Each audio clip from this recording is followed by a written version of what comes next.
Voici Fernand de Alexandre Poulain.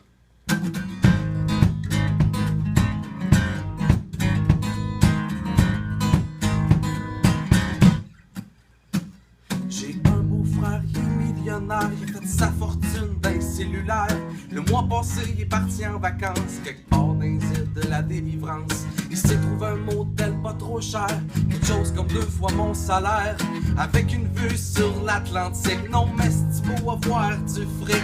Tout était presque parfait, sauf un petit quelque chose qui l'intriguait. C'était au début de l'après-midi, un homme dormait devant chez lui. Fait qu'une journée un peu curieux, il dit excusez-moi monsieur, j'ai une question à vous poser, mais qu'est-ce que vous faites de vos journées? Le bonhomme d'à peu près 35 ans, balsané dit je m'appelle Fernand, tiens, bois ça, prends le temps de t'asseoir, puis je te dirai ce que tu veux savoir.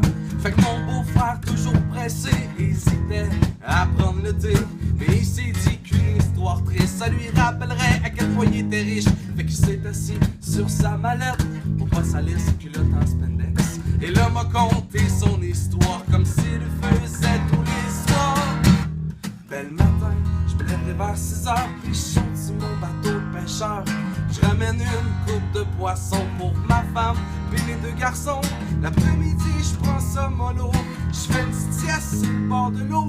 Je reviens chez nous, j'étais juste à temps, voir le soleil sur l'océan.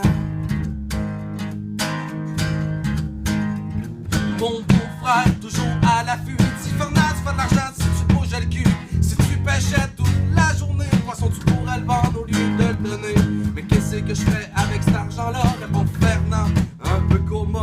Tu t'achètes un maudit gros bateau qui va 10 fois plus vite que ton rafio. Fait que tu peux aller beaucoup plus loin où il y a 100 poissons pour un marin. Puis ça va tellement te rapporter que tu te payes une douzaine d'employés. Puis plus t'as de pêcheurs, plus t'as de poissons. Plus t'as de poissons, moins tu le vends cher. Moins tu le vends cher, plus t'en vends, ouais. Plus t'en vends, plus t'es gagnant. Le bon Fernand, tout mélangé, regarde mon beau-frère avec curiosité. Il dit, une fois que j'ai fait tout ça, peux-tu même dire ce que ça me rapportera? Mon beau-frère, tout étonné, voit que le pêcheur il a pas cliqué. Il dit, voyons, à cette heure que t'es plein d'argent, tu payes une grosse retraite à 50 ans. Le bon Fernand, un peu gêné, il dit, la retraite, qu'est-ce que c'est? Je veux pas avoir l'air un peu instruit, mais ce mot-là, ben on le connaît pas ici. Fait que mon beau-frère se ferme les yeux, se concentre, sourit un peu, il pense à sa grosse retraite qui va se payer, puis il livre le fond de ses pensées. Bel matin, je me lèverai vers 6h, je sauterai sur mon bateau de pêcheur.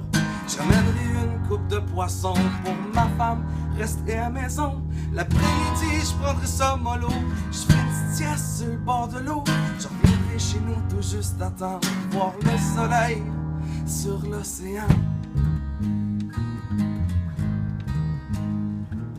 On aurait dit que c'était à ce moment-là que l'homme riche était devenu un autre gars.